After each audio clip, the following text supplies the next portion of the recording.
Assalamualaikum warahmatullahi wabarakatuh. Perkenalkan, nama saya Fauziah Putri dengan NIM 215231194 dari kelas Perbankan Syariah 2E. Di sini saya akan menceritakan kembali tentang Perjanjian Giyanti dan terbelahnya Jawa. Perjanjian Giyanti merupakan suatu peristiwa besar di masa silam. Perjanjian ini lahir dalam sebuah kesepakatan segitiga politik antara Pakubuwono III, Pangeran Mangkubumi, dan Perserikatan Perusahaan Perdagangan India Belanda atau VOC. Pada 13 Februari 1755, nama Giyanti sendiri diambil dari kota penandatanganan perjanjian. Tempat tersebut sekarang dikenal sebagai Kertanjatiharjo, Karanganyar, Jawa Tengah. Perjanjian Giyanti ini dibuat karena api konflik yang telah terjadi berlarut-larut pasca perpindahan Keraton Kartasura ke Surakarta. Api geger pecinan ternyata belum mati tepat di sumbernya. Ketika itu, Mangkubumi membantu Pakubuwono II membantu dalam meredakan api konflik untuk mendapatkan hadiah berupa sebidang tanah dari Pakubuwono II. Namun, luas tanah tersebut menimbulkan kecemburuan.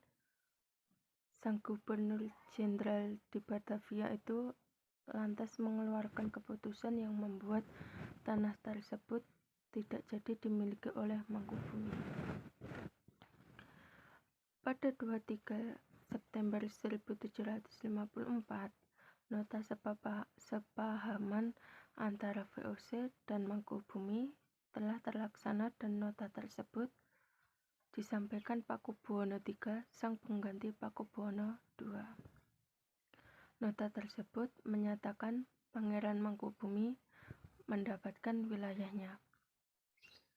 Pada 4 November 1754, Pakubuwono III menyatakan persetujuannya terhadap hasil perundingan Gubernur Jawa Utara dengan Mangkubumi tersebut.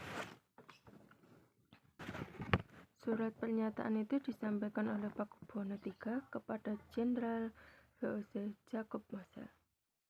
Kesepakatan ini mendorong sebuah perjanjian besar yang ditandatangani di Desa Giyanti beberapa kilometer di sebelah timur Surakarta. Penandatanganan ini menjadi pangkal dari terbelahnya tanah Jawa menjadi dua bagian atau dikenal dengan istilah Palihan Nagari.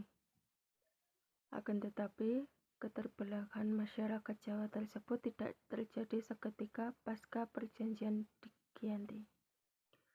Proses pembagian wilayah dan aspek-aspek lain seperti bahasa mengalami proses dan berjalannya waktu. Sementara itu, pasca perjanjian Giyanti, Raden Mas Said atau Pangeran Sambernyawa yang dulu membantu Mangkubumi terus melakukan pemberontakan dalam gerakannya. Pada Oktober 1755, Pangeran Sambernyawa berhasil mengalahkan satu kelompok VOC. Kemudian, pada Februari 1756, ia juga hampir membakar keraton yang baru didirikan di Yogyakarta. Setelah perang bertahun-tahun, VOC akhirnya mengindahinya dengan menandatangani perjanjian Salatiga pada 1757. Perjanjian ini membuat tanah Jawa kembali terbagi. Pada perjanjian ini disepakati oleh Pangeran Sambernyawa mendapat sebagian wilayah oleh wilayah Kasunanan Surakarta, dengan wilayah yang dikenal sebagai Kadipaten Mangkunegaran. Pangeran Sambernyawa berjatah tahta.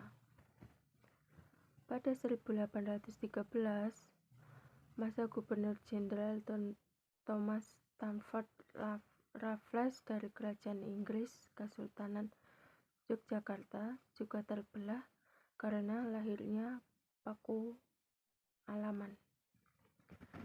Dengan demikian, tanah Jawa memiliki 4 wilayah, yakni Surakarta, Mangkunegaran, Yogyakarta, dan Paku Alaman. Sekian dan terima kasih.